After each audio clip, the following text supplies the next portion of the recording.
প্রায় রাত 10টা, তারপরে মাল পাওয়া যায় বা আমি এদিকে আইতাম না কোনো সময়, আমি ভাবতাম মনে হয় মাল শেষ হয়ে গেছি, ঠিক আছে জানি তো সবও ভাইও মনে হয় 10টা 11টা পর্যন্ত আইলে যে ফ্রেশ মাল বা জগন্নাথপুরের মাল যত ফাটাফাটি মাল দেখা যায়।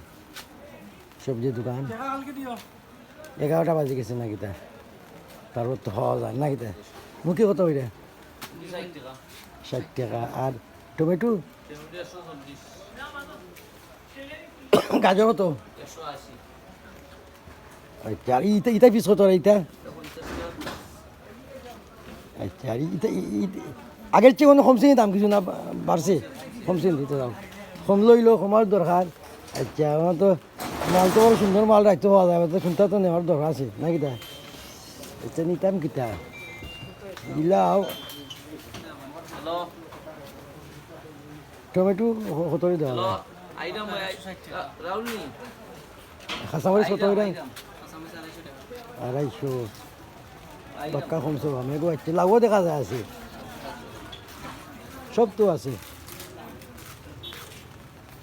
সুপ্রিয় দর্শক, আপনারা ভিতর বাজার আইলে পাইবা রাত 10টা 11টার সময় ফ্রেশ ফ্রেশ মাল পাইবা। এটা আল্লাহর দাম সবজি ভান্ডার, মানে আল্লাহর দাম। আমি তো সবসময় দেখাই ফল ফ্রুট, তখন আপনারা সবজিও দেখাইলাম।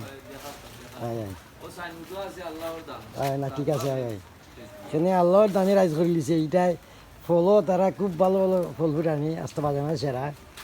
আর আল্লাহর দানের সবজিও তারা খুব ভালো, তারা খুব ভালো জিনিস করে গেল। তখন সবও আল্লাহর দান, ঠিক আছে নি?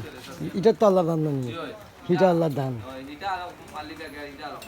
ঠিক আছে ঠিক আছে, এটা মালিক দুজন লিখুন না, এটা তো আল্লাহর দান, এটা আল্লাহ দান করছেন না কিটা। এটা যাই হোক, কাস্টমারের একটু হোক যে রাত্রে হইলো রাত 11টার ভিতর পর্যন্ত ভাইবা আপনারা আইলে আমরা আছি কেন বাত আপনারা। যাই হোক আমি তো ভাবছি না ভাই তো সময় এটা যাই হোক দরকার নিবা। প্রিয় দর্শক, আপনারা দেখাইলাম আল্লাহর দান সবজি, এটা আরও তো ধরা যায় সবজি ভান্ডার। এখানে আপনার 11টা 12টা